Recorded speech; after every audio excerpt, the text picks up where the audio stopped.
are already suffering from trauma. So when we talk about trauma, we talk about distressing events that gets to make you unhappy, that gets to give you insomnia, nightmares, make your life like, that gets to make you think about suicide. It gets you to the point of depression, of anxiety, and when you are at this point, there is a high probability that you might just start thinking about suicide, and that is not something that we get to encourage you here day in, day out. The events that get to surround trauma may vary. For every person, we get to maybe handle things differently. The way I'm going to handle pain or maybe a shocking or traumatizing event doesn't mean that is the same way another person is going to handle that same event or that same thing.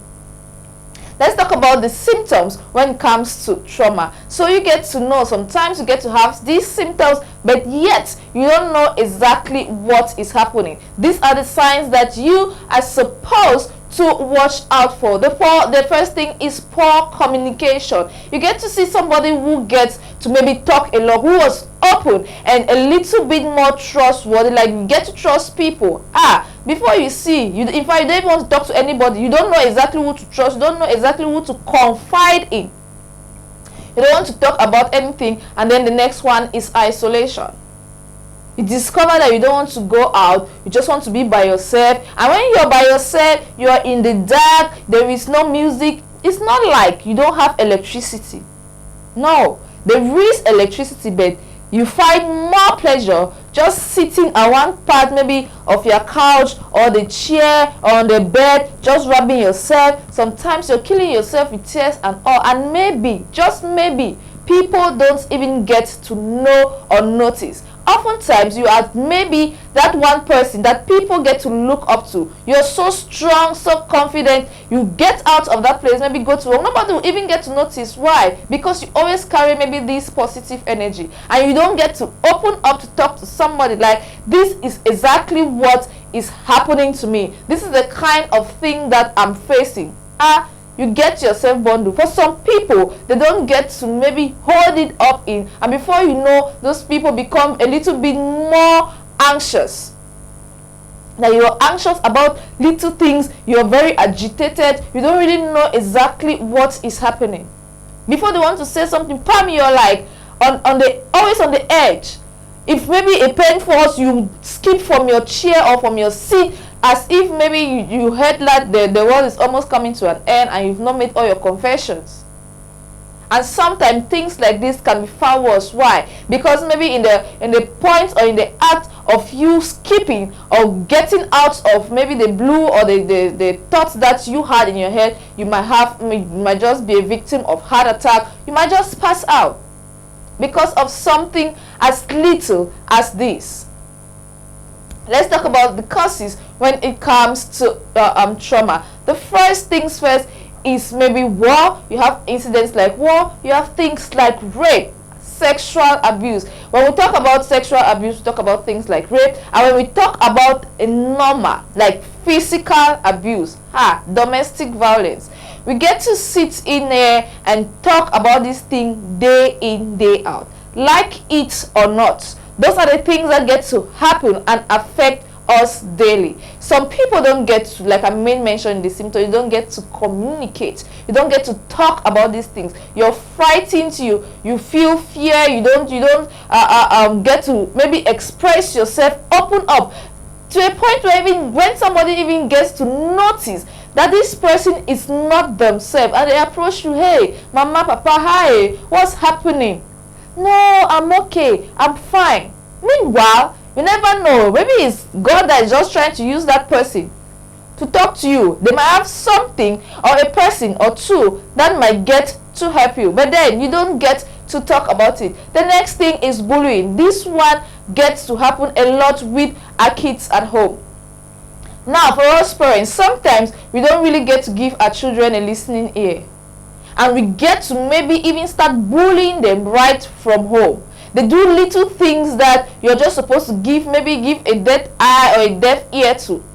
It's a whole different ball game. You will shout and scream, and before you know it, you're beating a child for something as small as maybe they drop a plastic cup or they mistakenly drop a spoon, and that child at the end of the day cannot really get to maybe open up to you, confide in you. If your child is already drifting away from you and is already receiving a lot of shouts and screams from you, who is their parent, just imagine what is going to happen to them when they are not in your presence.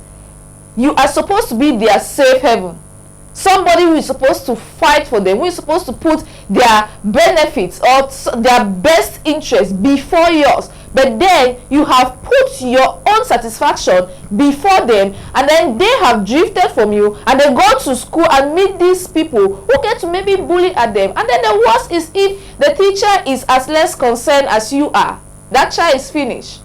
Before you know it, that child has this thing for the rest of their life. Their self-esteem is at stake. They don't believe in themselves. They feel like they are little. They know that whatsoever thing that they do is not good enough. They have so much doubt in themselves, in such a way that they get to maybe become men and women. You get men that are beating them. Why? Because they feel like, okay, since all my life, I don't ever get the kind man. The married, they even pay to stay married. I don't ever check I go marry, come up my mommy has my mommy ever holla so. So let me just manage and just be here. Maybe I'm the one who is doing something wrong. That's how my mother used to shout at me. That's how my father used to shout at me. It means that I'm still doing something wrong. They stay in that home, get bullied, get beaten because of the foundation that you as a parent had laid for them. Let's talk about the prevention when it comes to this. The first things first is for you to be able to communicate. And when we talk about communicate, we talk about you maybe getting to speak out. No matter how small it is. You might not get to trust everybody, that's true, but you might get to say a word or two that might just be translated or transmitted by that person to another person. The best way to maybe talk about this thing or to make this thing go viral is word of mouth. When you speak out, you speak up, people know exactly how they can step in to help you. Plus, for you to be able to get yourself out of this is a step, one stage after the other. Don't get to maybe want to jump a particular stage or maybe get to do something that because you heard that is going to work maybe for your family member, for your friend or so. You just want to know. Just because that person is traumatized doesn't mean that that person does not have common sense or the person does not get to listen to what is happening around you. Let them talk to them. Let them already have that consciousness that, okay, I'm supposed to start therapy. This therapy is going to help me in this way, in this way. Now for you to just come and carry them, bloop, you just go and put them on therapy. The situation might just get worse. Before you know it, they have things like mental disorders. And that is not what we want for you. Let's talk about the treatment for this. First things first is therapy. Like we made mention, there are different kind of form of therapies that this person can go. And like we said, this person should be able to accept the fact that I need this therapy. You don't just carry them and bomb them into maybe a therapy group at all when they have not even accepted the fact that yes, I want to talk about this thing or I want to let this thing out.